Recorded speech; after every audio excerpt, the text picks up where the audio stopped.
Welcome, everyone. I know we have a few more people kind of trickling in, but in the interest of time, we'll get started. So everyone, welcome to Swing Left San Francisco's December general meeting, co-hosted by Swing Left East Bay. Before we get started, we are going to go over a few Zoom tips. So everyone has been muted just to reduce any background noise. If you do have any specific questions, please try to keep yourself muted during the presentation. But if you have any questions, feel free to drop them in the chat and we can save some time at the end to answer any questions. Also, if you are looking for any closed captioning, you can click on the CC button at the bottom of your Zoom screen or the settings on your smartphone.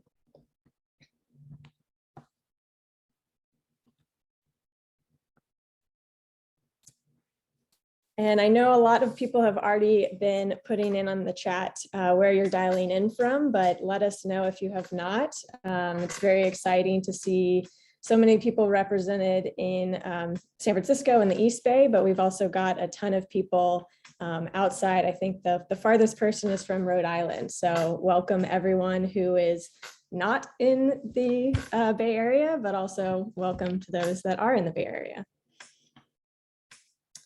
And before we get started, we do want to start with a land acknowledgement.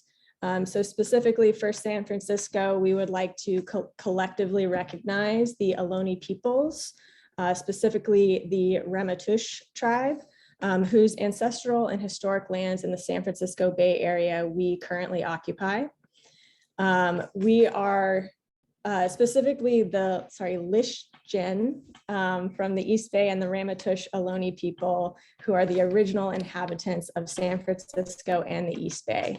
If you're not currently located in either of those locations, definitely check out native-land.ca to identify what indigenous land you live on. It is a California link, but it will give you the answer for anywhere in the US. So I encourage you to do that.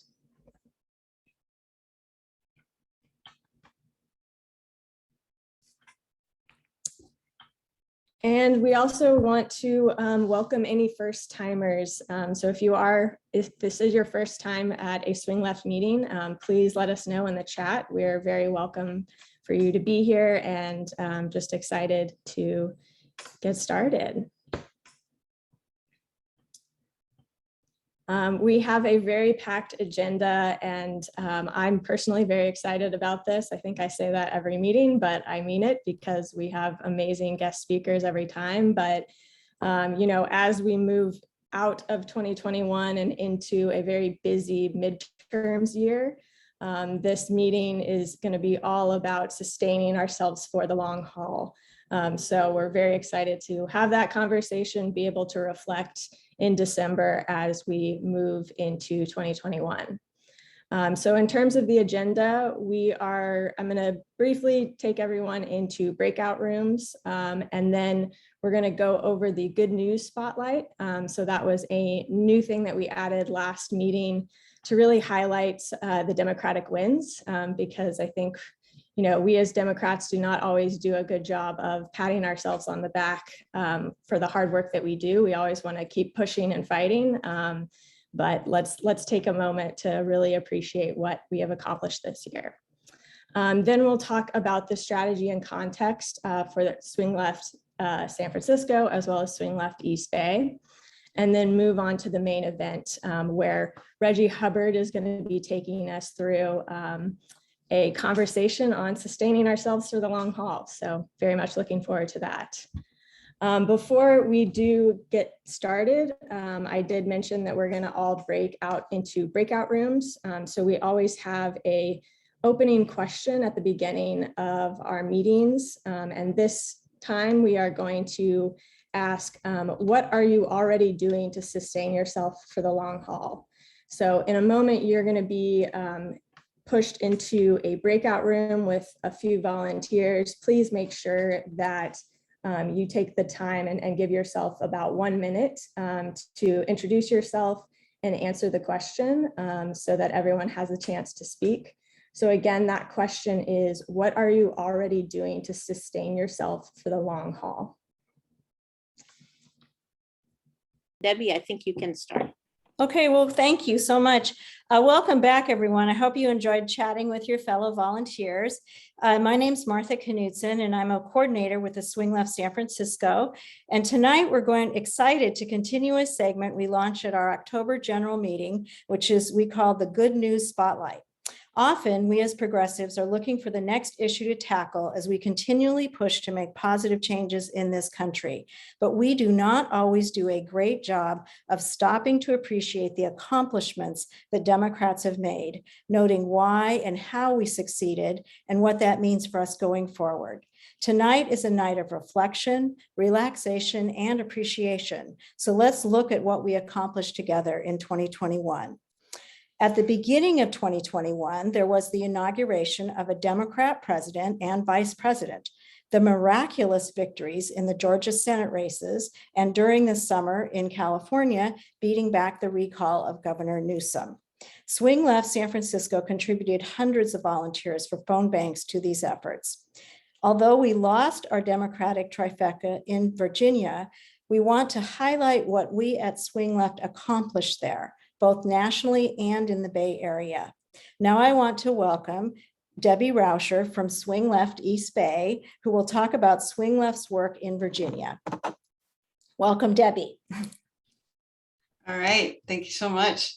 So I am here to do a little bit of a debrief about Virginia, and I will just note that the information I'm going to share is information that I kind of swiped from a Swing Left national call. And so if people have questions, you're welcome to put them in the chat, but quite frankly, I don't know that I will be able to be that helpful in answering them. But I'm going to share at least what I learned from the national presentation with all of you. So first of all, the conventional wisdom with elections is that high turnout always benefits Democrats. This was quite a high turnout election. There was a 57% turnout, which for an off-year election is actually quite good. However, the Democrats did lose. And so it kind of has prompted the question, it was a high turnout election. How did Democrats lose? And the analysis that has been done on this really points to what is referred to as differential turnout rates rather than vote flipping. So it's not so much that people who have voted Democrat in the past flipped and decided to vote for vote for a Republican instead, but more that Republicans were just much more likely to actually turn out and vote. And so you can see on the map here, it's sort of, you can see on the right-hand side, the red and blue for how much the district went for Republicans versus Democrats. And then on the left-hand side, you can see the kind of yellow and purple showing the percent change between 4 years ago, 2017, and the 2021 election to see, where was the biggest increases or decreases in turnout. And you have to kind of be able to look pretty closely at this thing, but I'll give you the gist of it, which is that the counties that went more red, more Republican, had a bigger increase in their rates of turnout. So rural conservative voters ended up making up a disproportionately large percentage of the electorate in 2021 when compared to 2017. And in fact, some of those red rural areas increased their share of the vote by 20 to 30% or more. Republicans really scaled up their field operation in the early summer and were successful at driving up turnout in key parts of the state. So this really speaks to the need as we go into 2022 for the Democrats to really engage the base voters early so that we can do something similar in 2022. If we go to the next slide. So I'll just kind of say it again, turnout, turnout, turnout. This is really the biggest take home from the Virginia election. Relative to 2019, there was an analysis done that found that 338 more Republican voters turned out than 2019 compared to 170,000 more Democratic voters. Even among the more suburban districts, which tend to skew bluer, Republican voters were more likely to turn out than Democratic voters. So what does all of this mean for 2022? A few things to note. One is that the analysis that has been done has pointed really to three reasons for the success that the GOP had in Virginia. One was they were successful in focusing on local and divisive issues. They had a scandal-free candidate, and they really kept this kind of strategic distance from Trump, and that was a working formula for them. In looking at, is that possible or not for 2022, one thing to be aware of is that in Virginia, the Republicans select their candidates by convention rather than primary. And so what this allowed them to do was the Republican gubernatorial candidate in particular did not have to go through a primary fight where he had to really, turn sharply to the right in order to appease the base to get the primary nomination. He was able to be selected through convention. In 2022, candidates might not have the same level of appeal to moderate voters because they're going to probably have to run real hard to the right in the primary and then try to sort of bring themselves back to the middle for the general election. So that's something that's unique in Virginia that we'll have working in our favor. The other takeaway, though, is that we as Democrats need to resist the pull of Trump-focused messaging. And it's tempting to do because I think for all of us on this call, we're well aware of the threats posed to democracy and, the kind of existential stakes that Trumpism has brought to America and all of that. But the truth is what was found in Virginia was it was really kind of these kitchen table issues that ended up swinging the day and focusing on the kind of investments that are being made right now at the federal level on infrastructure, the care economy, combating climate change, et cetera. Your Republicans were very successful in taking ownership of the issue of education, which has typically been something that Democrats have been able to run really strong on. But the whole, critical race theory and all of that really, was unfortunately effective for the Republicans of Virginia. So there are definitely some lessons for us as we move into 2022 from that. And I'm going to turn it back over to Martha to talk a little bit about our respective contributions.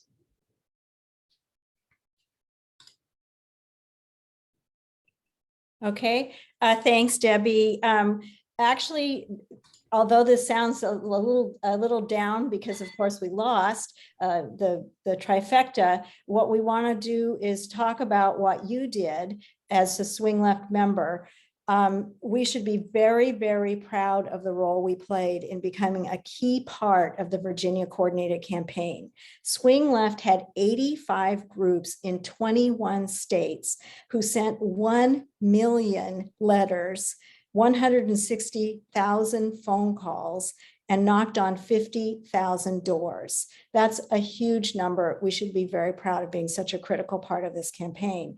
We were recognized by the Virginia Coordinated Campaign as one of the key components of their volunteer base, along with Sister District and other resistance or so-called persistent groups, which is what we call ourselves now. Our Swing Left San Francisco chapter started phone banking in July. So we were there before the coordinated campaign was, contributing about 200 volunteer shifts, which was about 100 individual people for phone banks. We, of course, had general meetings that I think a lot of you attended, where we introduced and raised money for our targeted House of Delegate candidates. In September, we actually formed a coalition to run joint phone banks for Virginia with, and I think a number of you are members of these groups, and I want to acknowledge tonight the phone banking that you did. We worked with Swing Left San Francisco, Swing Left Peninsula, Santa Cruz, Contra Costa Dems, Marin Indivisible, and Democratic Action Marin. Collectively, that coalition had over 1,000 volunteer shifts for Virginia. And I think Debbie's going to talk, the next slide is what East Bay's contribution was.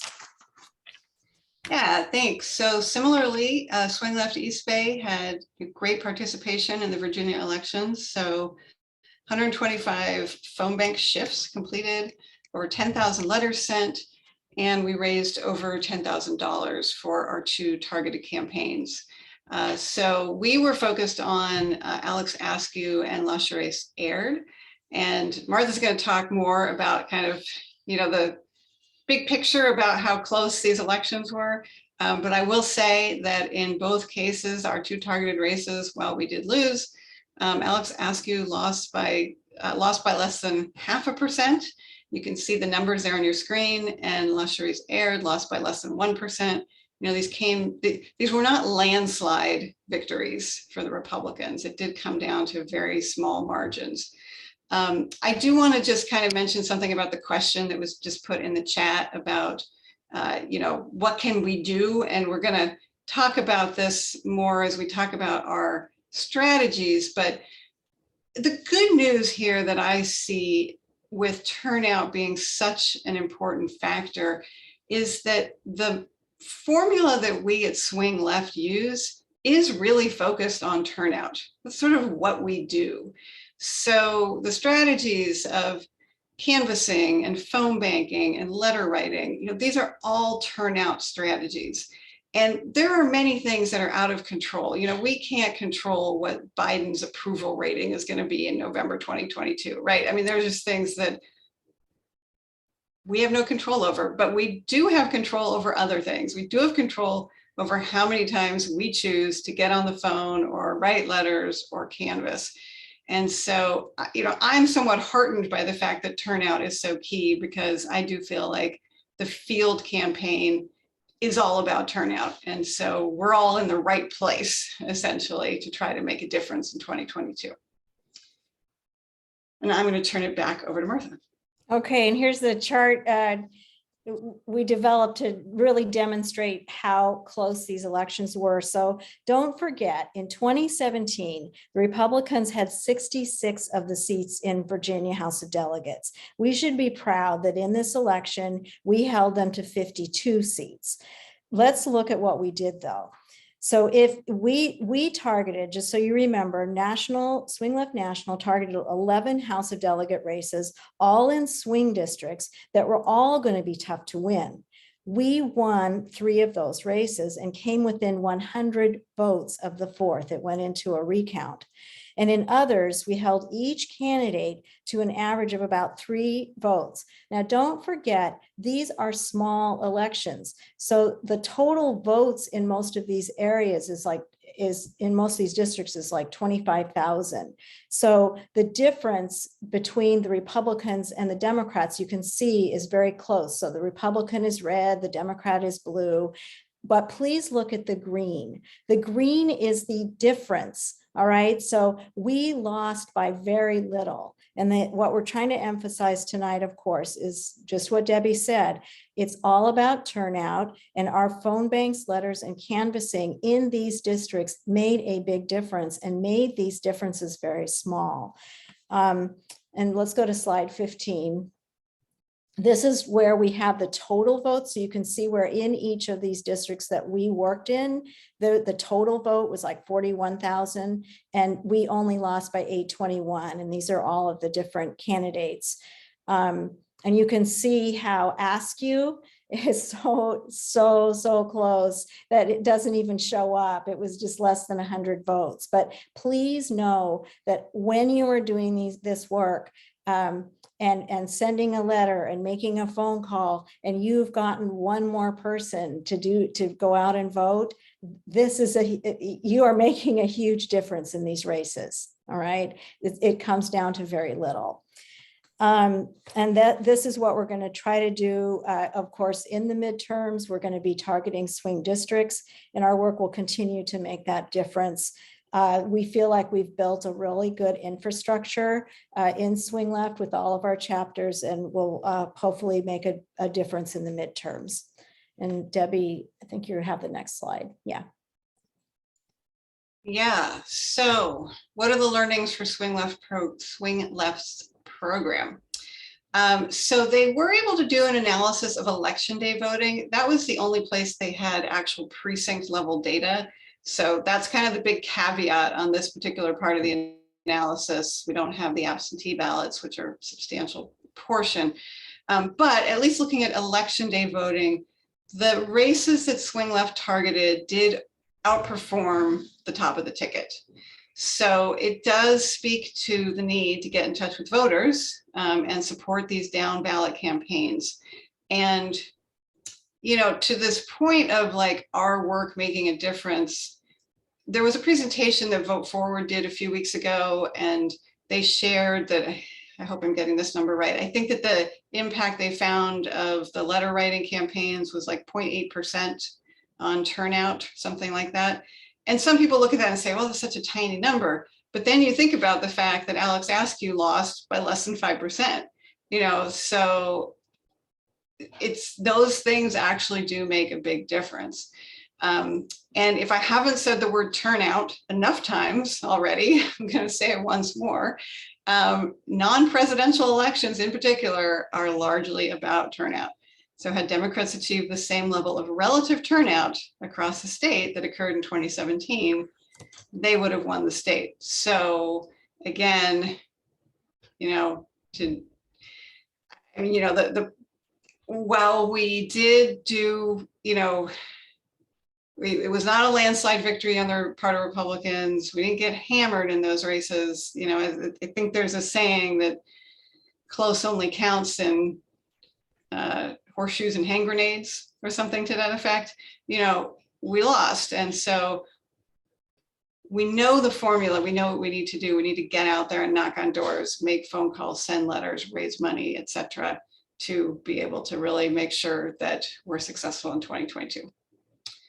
And we turn over to Martha to kind of talk about San Francisco's strategy. Right. And this is really strategy for all the Swing Left chapters, but specifically in 2022, we need you to keep doing the same thing you did in all of the previous years that you've been a part of our group. We'll continue to mobilize with other Bay Area chapters. We're going to be supporting all the Democratic campaigns in swing states.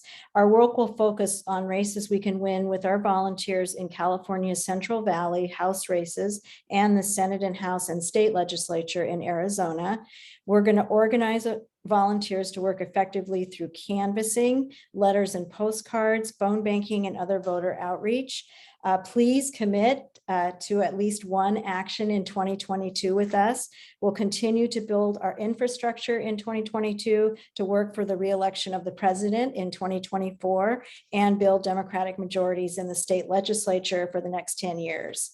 And I think we're going to talk later and at the end of the meeting about how to get involved now. There's always work to be done. And we're going to be especially emphasizing making a year-end special contribution to Northeast Arizona Native Dems, an opportunity to contribute to their work at the end of the year. But we'll talk about that a little bit more at the end of the meeting. We're going to be doing a phone bank this weekend to friendly people from our mailing list and ask them to make a contribution. And we're setting a goal of trying to raise $5,000 for that. So we're going to be doing that before the end of the month. And then I'll let Debbie finish this segment with the next slide. Yeah, so Martha said, you know, we're going to continue on with phone banking, canvassing, letter writing, and fundraising. So those are going to be the primary ways to get involved. In terms of the races, this is definitely in flux, why I put our targets for now. You know, we got to hold the House. That's essential. And so our closest swing districts, District 10 and 21, holding on to Josh Harder's seat and trying to flip 21 are definitely going to be a focus. Looking at Arizona again as one of our closer swing states and holding on to Mark Kelly's Senate seat. Looking to see if there's opportunities to flip the Arizona state legislature. There's also a gubernatorial race in Arizona. In the past, we've worked on Georgia Senate seats. We have to decide if that's what we're going to be doing this year, given that Stacey Abrams is running for governor, and that's going to drive a lot of turnout, I'm sure, which is fantastic. Somebody was asking me in the breakout room about Nevada, and so I do think we'll take a look at what's happening in Nevada and if there might be opportunities for us there. So more to come. I'm going to share my email address in the chat. We are looking for folks to participate in some of our leadership activities, growing our steering committee. And so if you're interested in helping to inform these decisions and take on, running a canvas or managing letter writing activities, or, really taking a leadership role, please do reach out to me. And I'm going to turn it back over to whoever's introducing our speaker. Yeah, I'll just do the transition, but thank you so much, Debbie. We love working with you. And it's all about the East Bay and getting out to Central Valley this year. So we're going to be working a lot together. But now I'd like to introduce Susan Shane, who will introduce our speaker tonight. Thanks, Martha. And thanks, Debbie. And thanks for that great presentation. Our speaker tonight, I'm thrilled to introduce you all, to give you a little background on Reggie Hubbard. You can see a picture there of Reggie with our dear speaker, the Speaker of the House, and our native daughter, Nancy Pelosi. Let me jump to the introduction. So after holding many senior strategic roles in global marketing, community organizing, government relations, as well as presidential campaigns, Reggie found it increasingly difficult to navigate these high pressure 24/7 positions. And therefore in 2014, he began his yoga journey. Through a disciplined and focused practice and a surrender to inner peace, he has adopted the yogic path. The focus of his practice is to bring more peace and balance to activists and to guide the wellness community toward being more engaged, concerned citizens.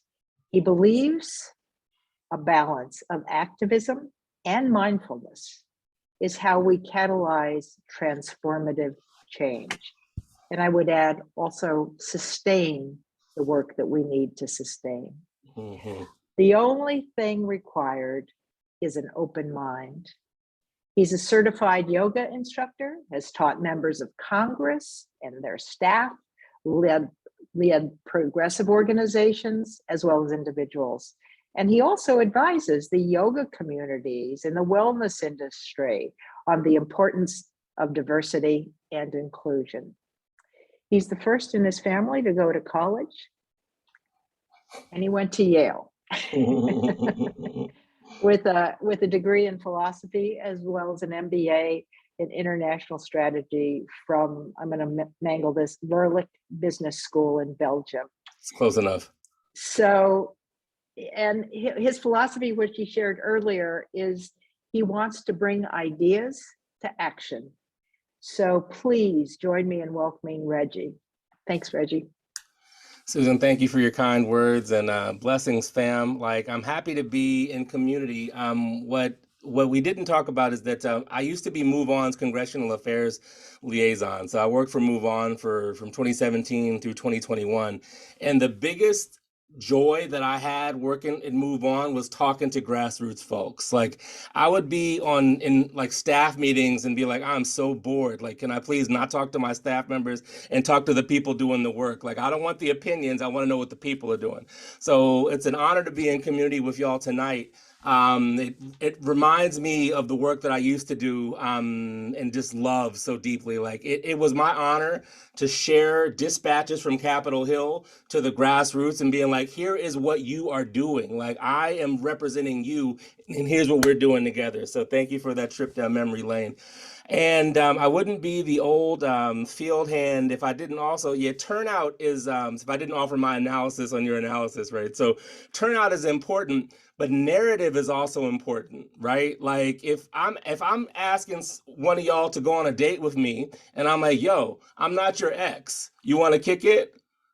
Like, you're not going to want to date me, but I'm like, so here's why you should go out with me. right? So we need to shift our narrative, like rather than talk about our nation's ex, which is Donald Trump, can we talk about the good work that we're doing, right? Can we talk about what we're actually doing in real time? Like the Democratic majority is delivering. And I said this in our pre-production, yes, it's a dysfunctional majority, but if you want Joe Manchin to have less power, keep Mark Kelly in office, elect Val Demings, and like flip Toomey's seat, right? Give us 52-48. Right, because 50-50 makes Joe Manchin relevant. 52-48 makes him less relevant. He can do whatever he wants to do because we still got the votes. So turnout is very important, but also narrative. Myra, you're welcome. Right. But the narrative is important too. Like no one wants to talk about your ex. You want to talk about the present or the future. So, you know, and I appreciate the chance to be of service to y'all this evening. And thank you for all the work that you have done and will continue to do.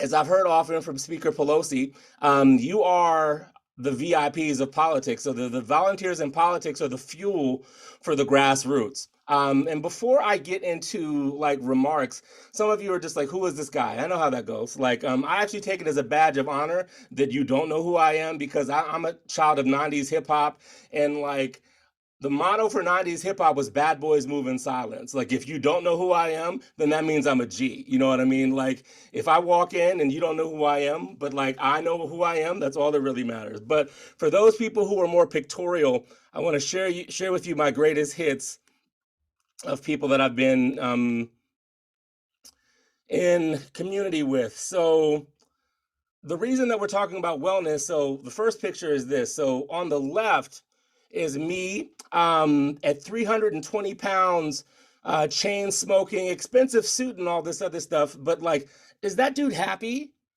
Killer smile, but he's not happy. The guy on the right is super happy because he made health and wellness like sacred. This picture, y'all know who the guy on the left is. The guy on the right is me at around 320. And if you look closely, my ear has white on it because of stress-induced eczema. So like I'm hobnobbing. This is at like the Biltmore in Coral Gables, Florida. So the tip top of like La Vie Politique. I got fancy suits on, but like I'm working so hard that my body is like SOS. Like I'm brown skin? Why is my ear white, right? That's me and the then Vice President Joe Biden. I was an ardent member of his advanced staff from 2009 through 2018. This is me and the now Vice President, Kamala Harris. We Move On did a Big Ideas Forum in San Francisco in 2019. This is me interviewing her. Delightful interview. This is me. Joe Biden's on that plane. This is in Philadelphia right before the 2016 election. I'm on the phone with his chief of staff being like, y'all can't come off this plane, man. Like, I've done so much stuff for Joe Biden. He was never early. This is the first time in 7 years that I work with him that he was early. And I was like, look, I know this is crazy, but y'all can't come because we're not ready for you. And so someone took a picture of me telling the vice president, you can't come, we're not ready for you. One of the people that I did a lot of work with in 15 and 16 was Bernie Sanders. But this, if you look at me as compared to other pictures, I'm healthy, like shining and all these other things. It's because when I worked for Bernie, at this point, I was a yogic practitioner and like a baby Buddhist. So I had short meetings and took naps and like, rather than curse my staff out, I actually gave them guidance as a manager should do. This is me. I was the producer for Bernie Sanders' convention speech and his concession. So that's the Democratic convention in 2016. Someone was like, turn around. And they took my picture and it just like, this is in the middle of like a whole bunch of craziness. So that is probably one of the crowning moments of my production career. And lastly, but not leastly, this is the Bay Area. So like, I got to show my connection to Madam Speaker. So blessings and best wishes to the Speaker and Team Pelosi. So for those of you who need pictures, like that's work that I've done in the past. But, you know, I'm going to be honest, like many of you, I didn't get involved in politics for like me. I got involved in politics to help other people out and to improve the lives of others. And in doing so, improve our collective well-being. So part of the reason that I never worked on Capitol Hill till the resistance is because I'm not about like the check the list off, I'm so-and-so's chief of staff. I don't really care about that stuff. And, to some extent, I'm surprised I've lasted as long as I have in this game because I don't do high ego drama well. I really don't. Like, thank goodness for yogic practice and meditation, because I used to curse people out. I was like, I don't give who you work for. You know what I mean? Like, that was my thing. But let me tell y'all something. Because so many of us are focused on the work, we often ignore and or vilify chances to celebrate our hard-won accomplishments. So in the context of sustaining ourselves for the long haul, we must celebrate our wins. I'm gonna say that again for those in the back. I'll even say it slowly. In the context of sustaining ourselves for the long haul, we must celebrate our wins. Yes, we have a dysfunctional Senate majority, but guess what? That's better than a dysfunctional minority. All right. And like I said before, you want Joe Manchin to have less power? Give us more Senate seats, right? It's that simple. Like, I say this to my friends who I still talk to in the progressive movement. They're like, oh my goodness, we're going to protest. I was like, that rich old white guy don't give a damn what you have to say, but he will care when you take away his power. So what I want, and like the fact that we can talk about, so like going back to my comment about narrative, I heard in a meeting recently, one of my former progressive colleagues talked about, we must prevent the right-wing authoritarian capture of our government. What? Right? Like, how is that inspiring? Like, for me, a better message is, can we expand on the majority that has delivered for the people and remind people of how we have delivered? Right-wing authoritarian to a real worker, a hardworking person who's scared of the coronavirus and like borderline right-wing authority, like that's just like you're talking down to them. So we need to figure out ways to talk to people at a heart level and then inspire them to be involved. So secondly, as articulated by the quote that we use to publicize the event, we must stop viewing wellness as an indulgence and view it as the down payment for the work that we do. If you run yourself into the ground doing the work, what is that doing? Is that advancing the work? No, it's advancing your doctor bill. It's advancing the amount of money you have to pay out of your HSA, but it's not really advancing the work. So we have to figure out ways to like smash the self-destructive nature of our work, right? So it's okay to take naps. It's okay to drink water. I mean, the older I get, I don't want to drink water because I have to pee every 5 minutes, but like TMI, whatever. But like a dehydrated body is a dehydrated body. There is no glamour in killing yourself. There is no glamour. When I worked on like presidential campaigns, people are like, oh, I haven't slept in 3 days. I wish 40-year-old me was there because he'd be like, yeah, take your ass to bed. Like, hooray, I haven't slept for 3 nights. Go to sleep, because this is what I say to folks now when I advise them. I'm like, if you stay up all night, then you make a bad decision on that lack of sleep. It is a net negative to your campaign that you didn't sleep. Whereas taking the nap, nice, Marsha, right? Taking the nap, then doing the work on the rested brain is a net positive. Right? So now I'm just going to grind this out. You know what happens when you grind things? They break down. Right? So glamorizing the grind leads me to my third point, is like, we need to change our framing. Right? So how are you talking about the work? And I'll use an example that is totally embarrassing to me, but like, I'm a big boy, I can take it. I went on a retreat to the Himalayan Institute in Pennsylvania. And this is like right after the impeachment. So like, for those of you who, if I ever finish this book, you'll read about it in the book. But I was one of the lead strategists on impeachment.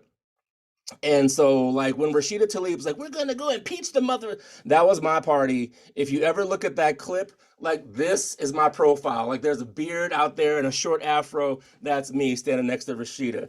That party came out of my budget. And so I was there from impeach the MF to having impeached him. So I rode that entire arc. And so I took a yoga retreat in March of 2020, having no idea that the world was about ready to drastically shift. And someone comes up to me and was like, young man, can I have a conversation with you? And I'll never forget this. I was like, sure. All right, what? He was like, can I ask you a question? Like, do you view your work as a fight? I was like, do you know what I do? And so I was like, oh, I know that's not very yogic, my bad, man. I was like, look, man, I was like, I humbly submit to whatever you have to say. He was like, rather than view your work as a fight, could you look at it as a dance? And I was like, the philosophy major comes in handy sometimes. And so I was like, So I started to view my activist work and my organizing work as a dance. And so rather than fight the establishment, it was, I have the blessing to create a new world. You want to come dance with us?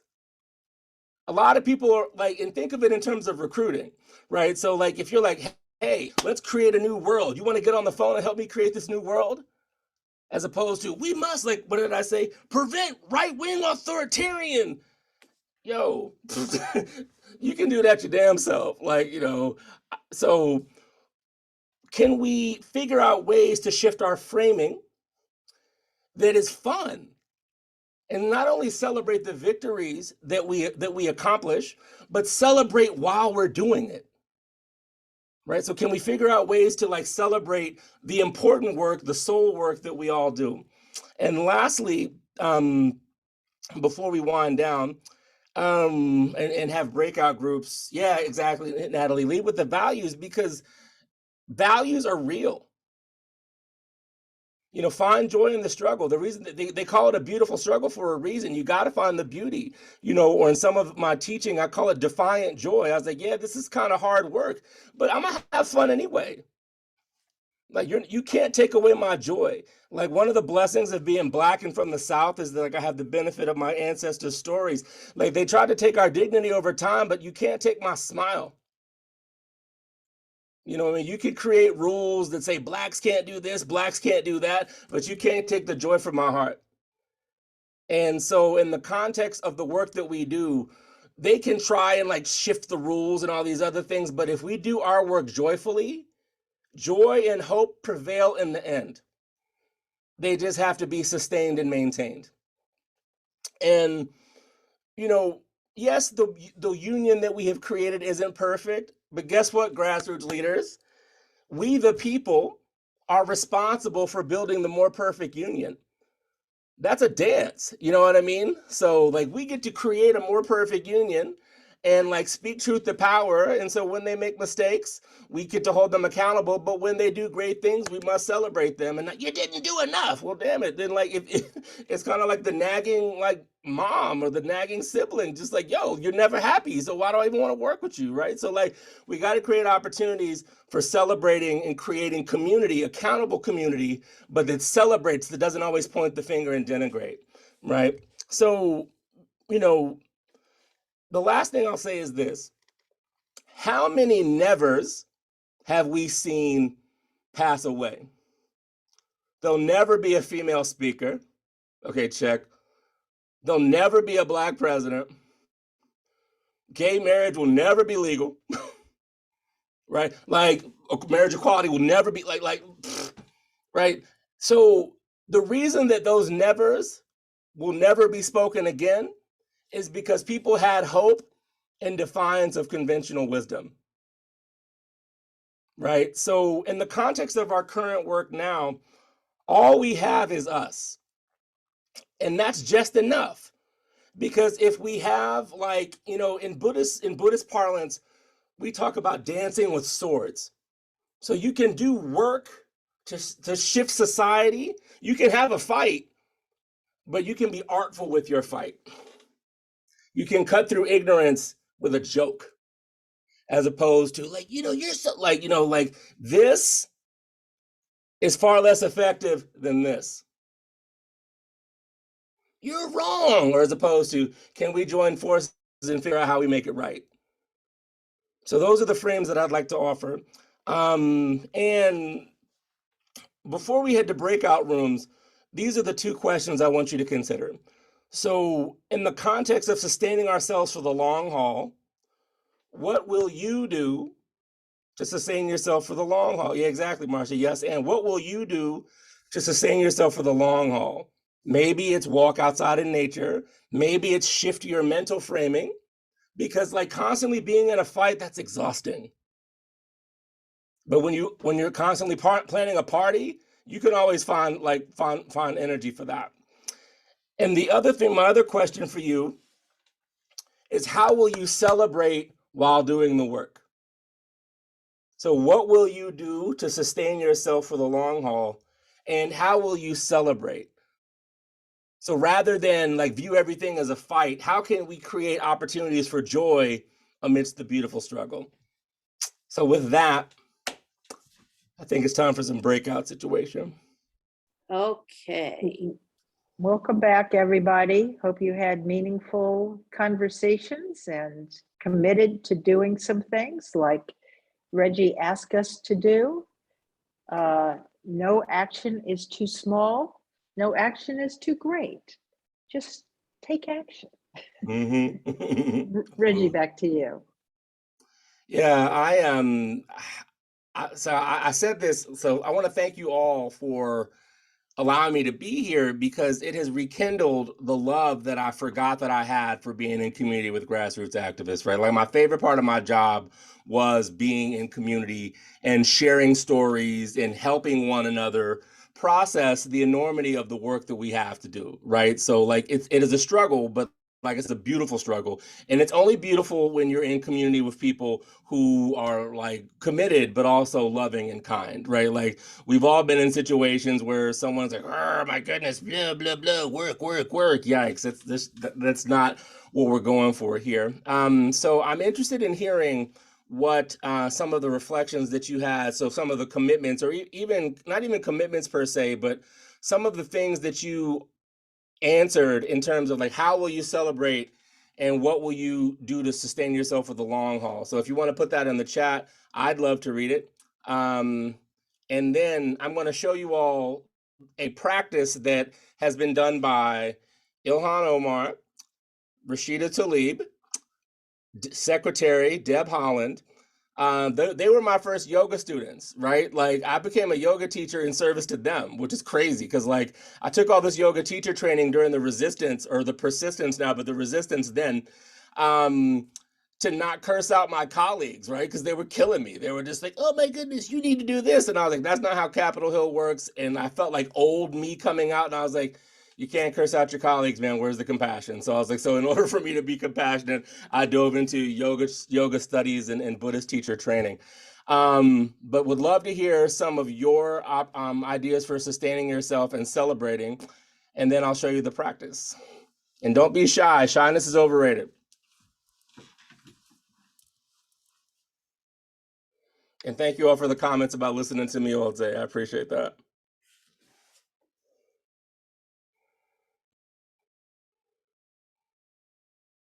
Absolutely cool. Cool. Colleen, exactly. Yeah, naps are delicious, right?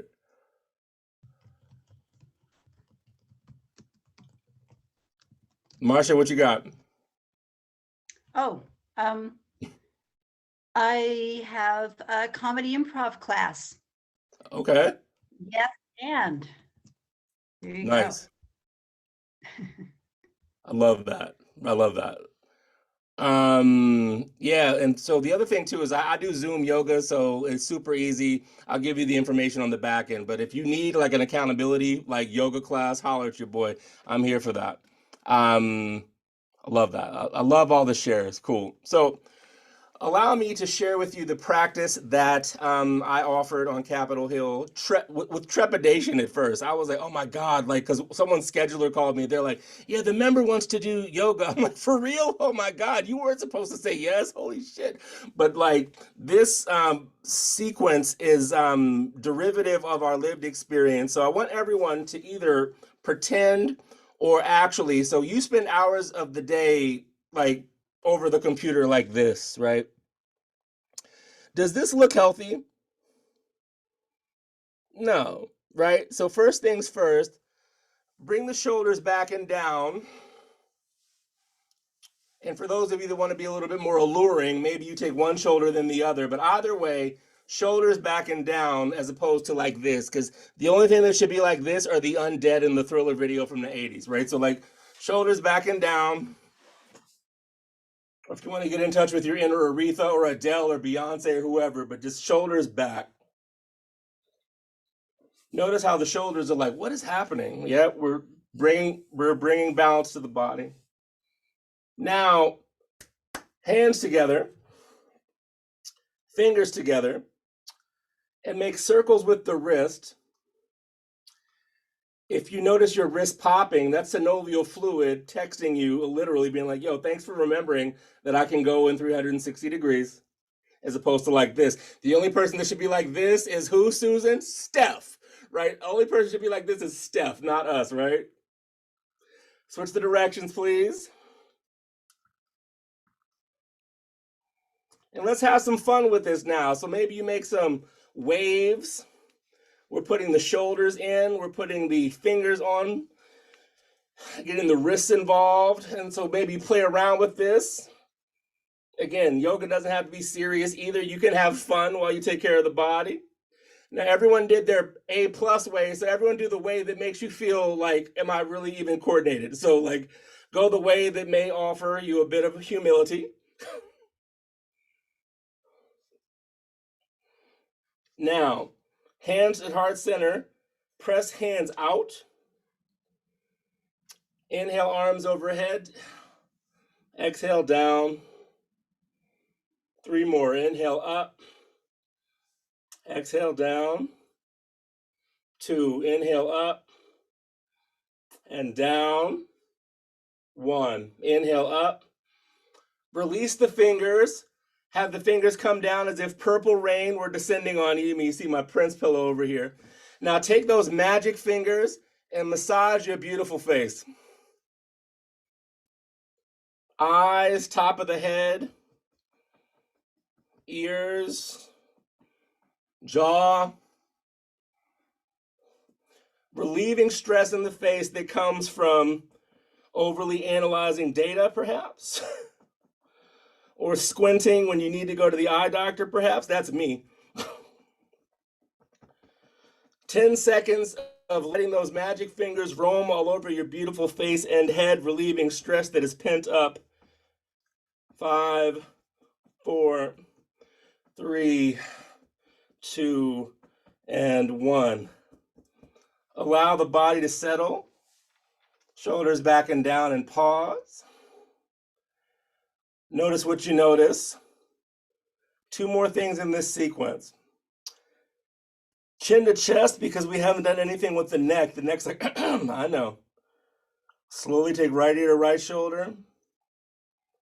Then left ear to left shoulder. Be slow and gentle.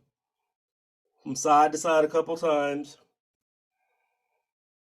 Then the next time, right ears towards right shoulder, stay there. If you want to, gently take right fingers outside of left temple, and with left hand or fingers, massage the neck. So you can do peace fingers, piano fingers, or karate chop. Because when was the last time you massaged your neck? That's a rhetorical question.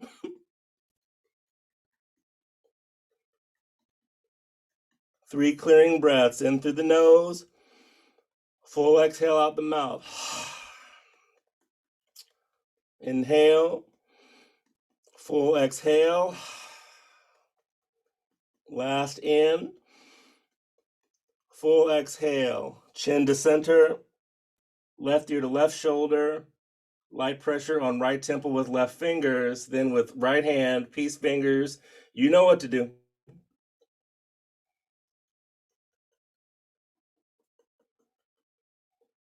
From jawbone to collarbone, get into the neck. The neck has the second worst job in the body. The worst, hands down, is the feet. The neck is second worst because it has to carry around. I have a huge head, so my neck has to carry around this bowling ball. 3 clearing breaths, in through the nose, exhale out the mouth.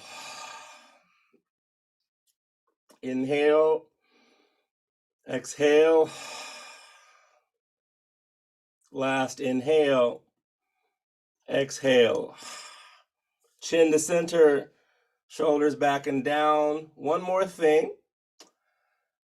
If you spend hours seated, your hips hate you, right? So like, if you can, press away from the desk, stand up out of your chair, and dance around like no one's watching. So like shake, rattle, and roll. If it's silly, the sillier the better.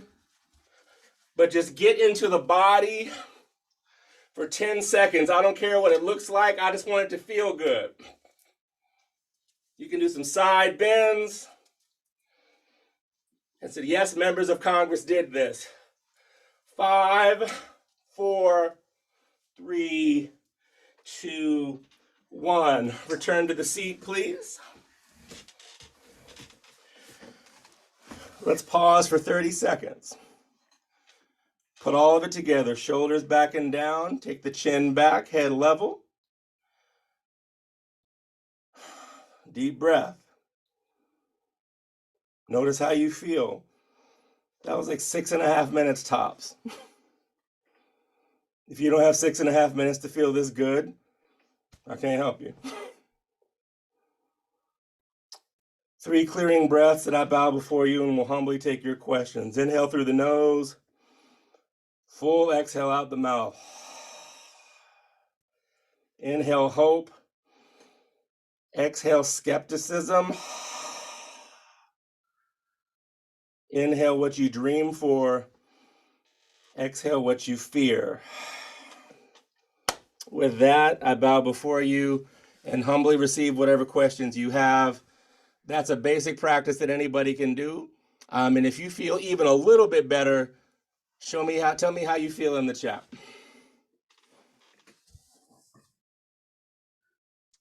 Please put that in the chat. And in addition to any questions you have for Reggie, and just speaking for myself,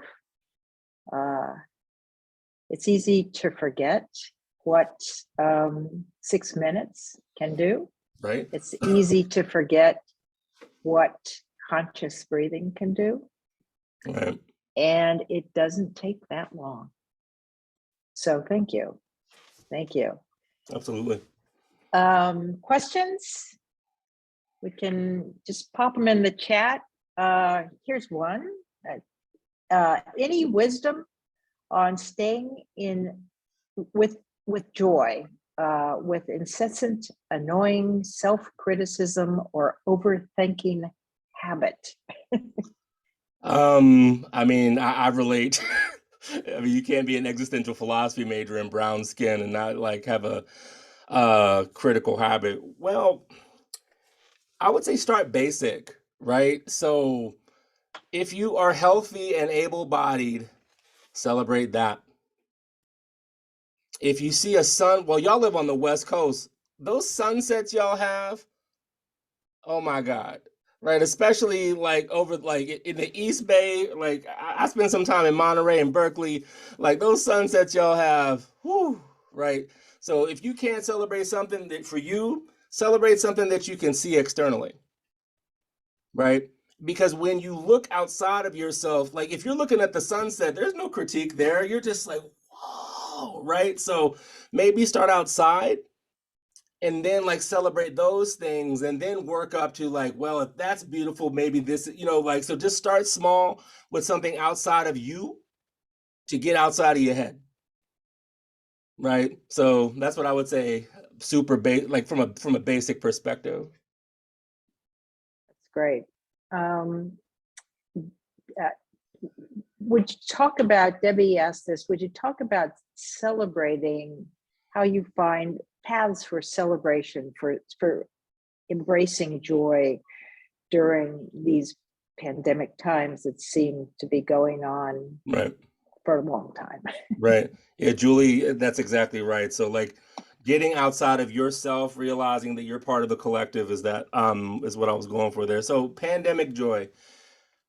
I mean, we're all sick of this, right? But like it's almost irrelevant if we're sick of it, because this is why I'm thankful for Buddhist practice, because like we're present with what is. It's not whether I like it or not, like this is what's happening. So How can you celebrate in the pandemic? We're still here. Like real basic, like 800,000 people in the United States are not.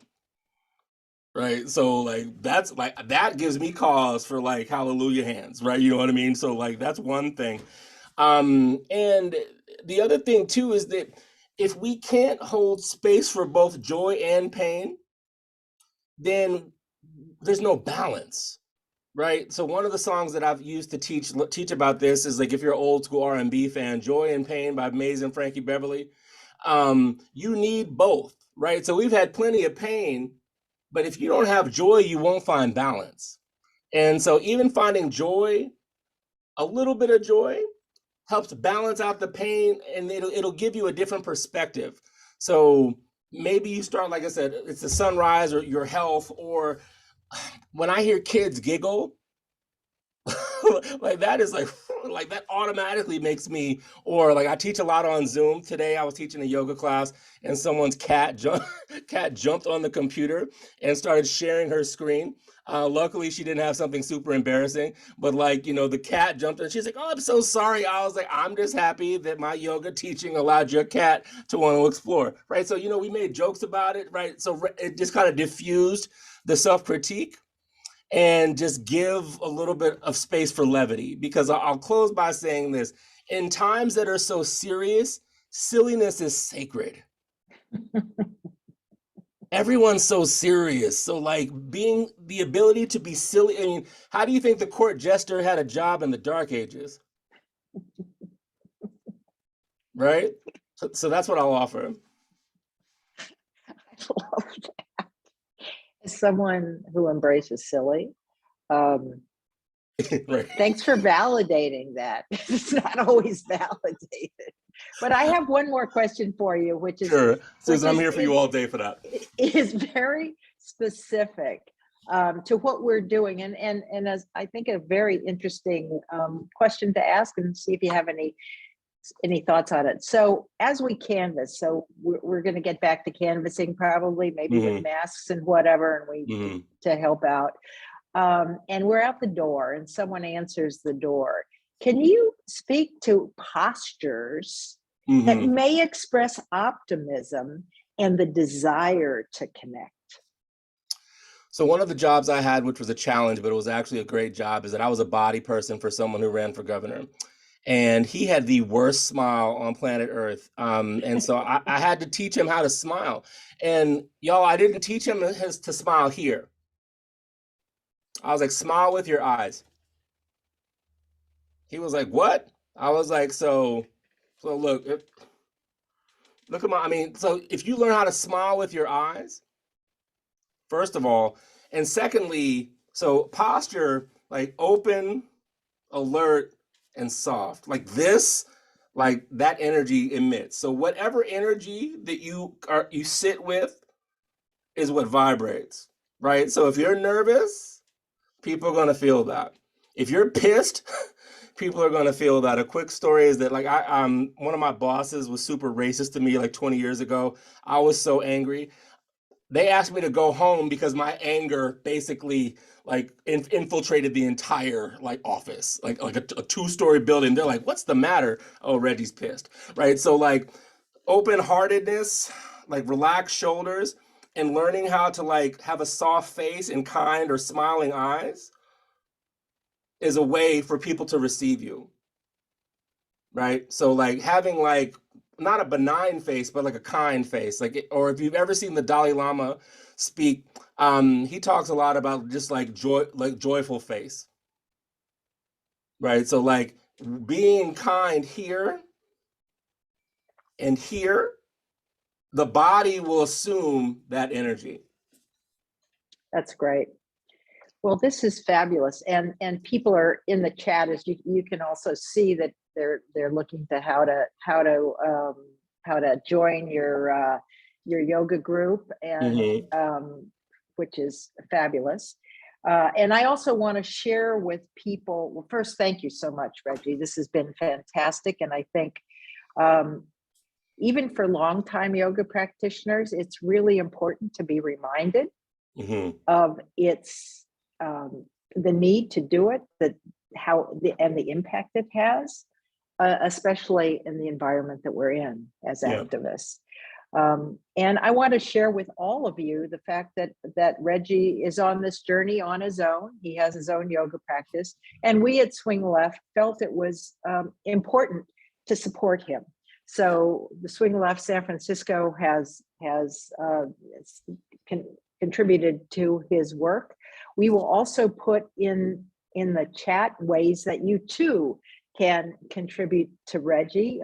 He has Venmo, Zelle, PayPal, or through Active Peace Yoga is his website, which already appears in the chat, and we'll put it in again. Go to his website. You can take his classes and continue on this journey that you have guided us to take our first steps on. So thank you so much. This was a wonderful December end of year joyous moment, I think, for us all. And I also want to say we'll wrap up. I'll hand over to Martha, but Reggie is going to be here for a few minutes afterwards, as we Absolutely. always do, to answer more specific questions if you have. So we're going to end right at 8 o'clock, at 7 o'clock now, as we always do. We're on time, as opposed to Joe Biden. But Don't I know? Jeez. yeah. But if you have questions and want to talk directly to Reggie, please stay with us for another 15 minutes. And with that, I'll give it to Martha. Thanks so much, Susan, and thank you so much, Reggie. This was just so wonderful tonight, and I do feel a lot better. So thank you. Very quickly, we always try to leave you with something to do, but tonight we'll be doing something to do joyfully.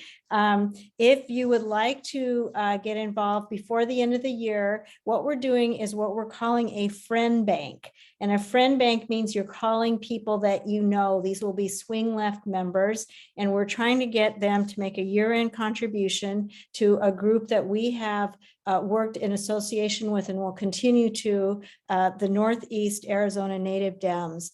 They gave a presentation to us earlier this year. They do wonderful work in the community, talking to voters in their community, and also not only talking to them about relevant issues as voters, but also about helping them make contributions just to help them with their lives. So they do a lot of important work. We're trying to raise money for them, and we're trying to raise $5,000 through this friend bank. So please get involved. There's a link, and it's this Saturday at 10 a.m. to call people. And there's also a way to make a contribution yourself. And that's also either in our newsletter. I think we're providing the link tonight. And then very quickly, check out our newsletter, but you can start making calls for Mark Kelly. Mission for Arizona is up and running. You can write postcards, if that is what you'd prefer to do, to the Northeast Arizona Native Dems. And there's a link, we're putting in a link for that, and also in our newsletter. And you can get started in Central Valley. We're calling no party preference people, and we're also canvassing. So they are starting to canvass, going to Tracy. There's a link to do that. So even if you still want to take a break before the end of the year, these are especially Northeast Arizona Dems, the Native Dems, canvassing and calling, all are going to be starting off in January. And I promise you, we are fun and to work with. And we do love working together in whatever environment we can. And you'll feel good afterwards. So join us. Anyway, thank you so much. Martha, can I just chime in real quick? This is Debbie. Of course, Debbie. I just want to note for all of the East Bayers on the call, we don't have any events planned for December. We did decide to take a break for the month of December, but we're going to be coming back in January with a lot of the same stuff, calling Arizona, canvas trips out to the Central Valley, etc. So just watch your email for our newsletter for updates. Thank you. And don't forget all the calls and everything. It always makes this little bit of difference, and our elections are going to be close, and we're going to win the midterms.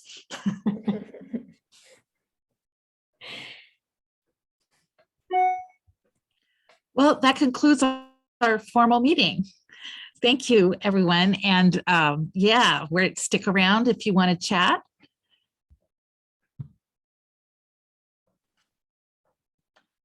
Any questions? Thanks to all. Okay. Thanks for staying, y'all. And who would like to have a question or elaboration or whatever yeah, please, Ingrid. Oh, I joined a little bit late, so I missed it. Reggie, you said you were writing a book. What is that? Yeah, so I keep telling folks I've been kind of bullshitting on this, but like my path of yoga, merging yoga and politics has happened in the past 6 years, which have been like the craziest 6 years of American political history, right? So like we went from Barack Obama to, I mean, and this is what I talked about earlier about the nevers, right? So like we never thought we'd see a black president. We never thought a woman would win the popular vote. We never thought that, there were so many nevers that have come to place. And I've been in the middle of all of this. Like, and one was like, I was Bernie Sanders' executive producer, and we never thought we were going to win like anything, much less like do what we did in 16, right? So I have been able to merge like yoga and activism and in so doing, healing myself at a time where the nation has divided, right? And so like it's incumbent upon those of us who are doing this healing work to share our story, right? Because like yoga for me has allowed me to hold space in the 116th Congress, to like hold space at Bernie's concession. And so talking about the discipline of yoga and meditation in service to our collective well-being, those stories don't exist. And like, if I don't, like, I have the story, but if I don't write it down, it's not, especially in this brown body. So like in February, I'm going on refuge in the mountains of Colorado to like sit and write a rough manuscript just to get the story out. And then it'll be what it'll be. It may just be a chance for me to digest and open up new space. Or it may be something where people are like, oh, this is great. Like I'm not doing it to like, I'm doing it to digest my lived experience, but also for those who would find healing in it, I want to share it with them too. Great. Awesome. Thank you. Mm-hmm. Other questions, comments, conversations? I'm curious your perspective. I think we can all agree that there's a lot more like kind of vitriol out there right now. And I definitely resonate in terms of like speaking with empathy to people and Yep. practicing active listening, because even people that we disagree with, we can find common ground. But I'm curious, like those types of people who are just like kind of constantly in the negative, what do you recommend kind of pulling them out of that and seeing the positive that we've done and the positive of where we're going? So sometimes the only thing that you can offer is like your consistency and example, right? So like for me, this is a funny story. Like there's a friend of mine who, she's white and from South Bend, Indiana. I'm black and from DC, right? So like we're like the most unlikely friend, whatever. Like she was like, Reggie, you should practice yoga and stop being an angry black man. And my response was to tell her to STFU and kick rocks. You know what I mean? So I responded with anger. And then when I started like practicing yoga, I called her and was like, so you need to know that your consistency and kindness toward me, even though I was a raging asshole to you, like stuck with me. Right? So think of the long game here. Like, like someone, and this is where Buddhist practice has helped me, like the people who are right are clearly responding to some level of suffering. And it may be indiscernible or indecipherable to you, but like holding compassion for them doesn't mean that you agree. It may also mean that sometimes you're just like, Okay, we don't agree right now. I'm gonna holler at you later. You know what I mean? Like it can be as simple as that. But one, like your consistent kindness, you never know how that will land. You know, like Thich Nhat Hanh talks about um watering seeds in his Zen practice. So like we have the seeds to water compassion or cynicism. So you, through your kind example, can water compassion in them. And then when the seed, that seed is like bamboo. But like your kind response to their vitriol, you just do not know how that will manifest over time. Right. So they may never agree, or they may agree with you, but never tell you. Right. But they responding in kind exhaust you, and it doesn't necessarily help them. But like what compassion can be is a disruptor. You know, I think you're full of shit, that there's no way, everything sucks. Okay, I don't agree. All right, I'm gonna holler at you later. As opposed to just like, but this. Like sometimes your best investment of energy sometimes is in yourself. Like, so setting that hard boundary with a loving response does two things. Like it helps you and it helps them.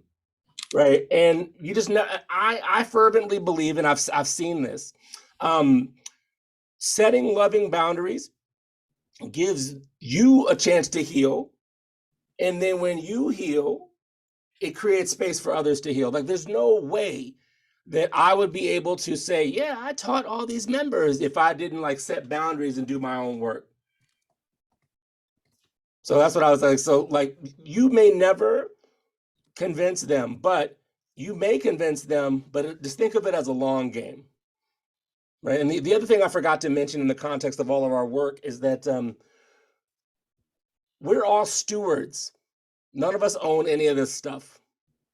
Right. So think of all of your work as stewardship. Right. So if you carry progressive, like, and I used to get, like, people would hate my guts in like staff meetings because I was like, I thought the root term of progressivism was progress.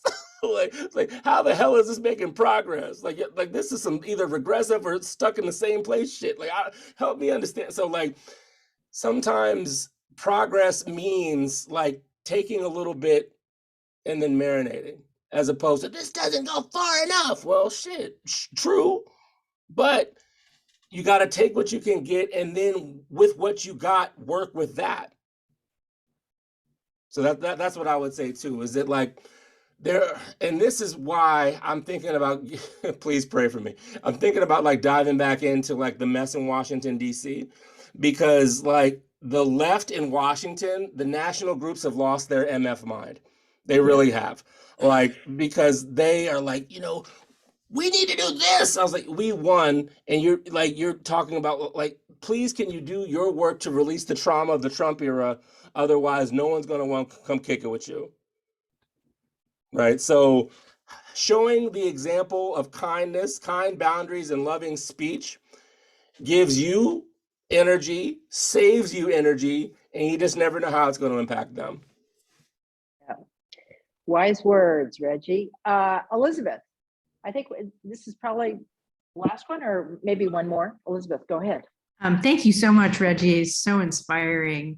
I was curious whether your decision to embrace self-care, was there a turning point moment, or was it more of a slow reveal? How did that happen? So yes, and right. So I am the very long story shortened is that 2013, I was teaching civics to foreign exchange students, and they were all from the stands. So like Uzbekistan, like Tajikistan, all the stands. And I, as their activist teacher, was like, yeah, man, so let's talk about like social justice and change. And they wanted to they wanted to do a damn presentation on health and wellness. Oh my God. I was so pissed. I was just like, this isn't why I taught this, you know what I mean? And I noticed myself like worst teacher ever. Like I'm sitting here like, yeah, so you sure you don't want to do any like street protests planning? No, no, we want to do health and wellness. Are you sure? And so I noticed myself, I'm like, oh my God, like why are you poo-pooing what they want to do? Like what is your trauma that you're putting on them? This is horrendous teaching, man. Like fix your face. Like what the hell are you doing? And I sat with that and I was just like, why are you responding this way? Right. So like that was like the aha moment. And then I was like, oh, because you have been grinding so damn hard in politics, you have ingested the toxicity of this culture. And like your higher self is just like, listen to this. But like your acquired self is just like, no, blah, blah, blah. So the kids, and this is why I have such a soft spot in my heart for kids, is like those kids, and I've told them that, like, because I still keep in touch with them. I was like, you saved my life, man. Like, and I've told them the whole story. I was like, yeah, I was on some pissy, like, oh my goodness, like, why do I do health and wellness? And that's planted the seed that has blossomed into all this wild stuff. So I started a 6-month vegan cleanse 6 days after that meeting. Like it impacted me so profoundly that I started this vegan cleanse with them. And a year later is when I started practicing yoga. And then, right? So the Elizabeth, the first story is like these beautiful kids wanted to do like a well-meaning project on health and wellness, and I responded so salty.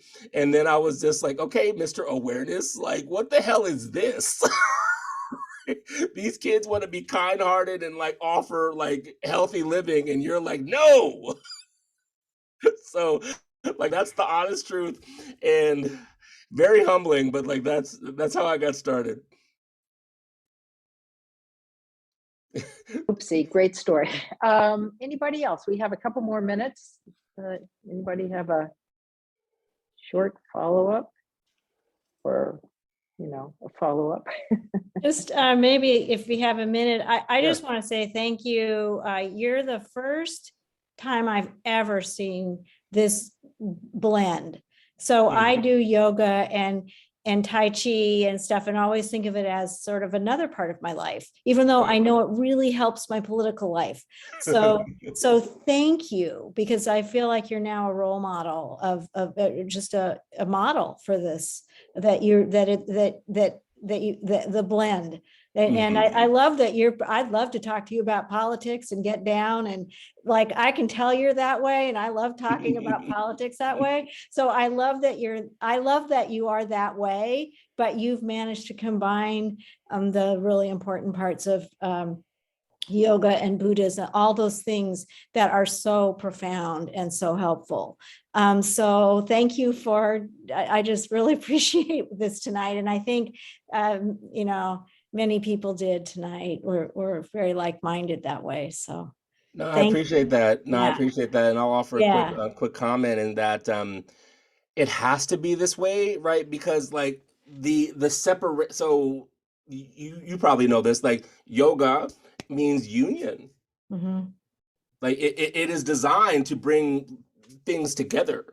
And like that union has sustained me. And like I remember I read this one book by Iyengar, like when I first started practicing. It's like, assiduous practice over 6 years can yield blah, blah, blah, in total East Coast. I was like, what does this guy know? Blah, blah, blah, like in the same way that I responded to the kids. Yeah, these stupid kids, like, Reggie, you call these kids stupid? Like, what is your problem? Like, but 7.5 years later of daily practice has allowed me to merge like completely like all of these things. And like I gave this talk last week for like the progressive grassroots at Roots Camp, and all these people. So the conversation was like, we can and must do better deconstructing self-destructive campaign culture. And I was like, so this one executive director decided to like pay his workers a great wage and all these other things. And I was like, yeah, man, so where did you get the idea for this? He was like, you. I'm like, what? But it has allowed me to be of service in ways that I didn't even know, right? So just like the embodiment of these practices in real time at this time has shown people that it doesn't have to be either or, it's both and. And like Debbie said, like that integration is powerful. Yeah. Because thank it holds space for complexity. Mm-hmm. And the connection is it's passion. Yeah. It's a word I think I'm getting better and better, but I think that's a connector is both. Yeah. Yep. So thank you though. This has been Yeah. great. And the other thing, I just want to add one thing, Please. to hold space, because you cannot be creative without space. No. And so Right. if one thing takes over, kind of your whole being, then you lose that creative energy that is universal. It just is universal, and it'll keep us going as activists creatively, or as practitioners of yoga, or whatever you are doing. But you need that space to actually be creative. The last thing, Susan, I'll offer, because I know we're at time, is that creative energy is required now. One, like we have to create a way out of this mess. Like old systems, like Trump burned that shit to the ground, and people are clinging to vestiges of ashes, right? So like we must create. And again, like if we frame it as creative, that's fun. Totally. Like that's fun. Like, yeah, let's cling to what died. No, let's create something new. Woo! Right? Like, so like that creative spirit, if we can awaken that in the grassroots, can you imagine what's gonna happen? I'm ready to go. You guys? Yeah, let's do it. Thank you so Thank much. you, Reggie. This has been Yeah, just thanks. fantastic. Exactly what everybody needed. Absolutely. Take good care, Thank you. and we'll see you soon. Indeed. Okay. Love and All right. grace.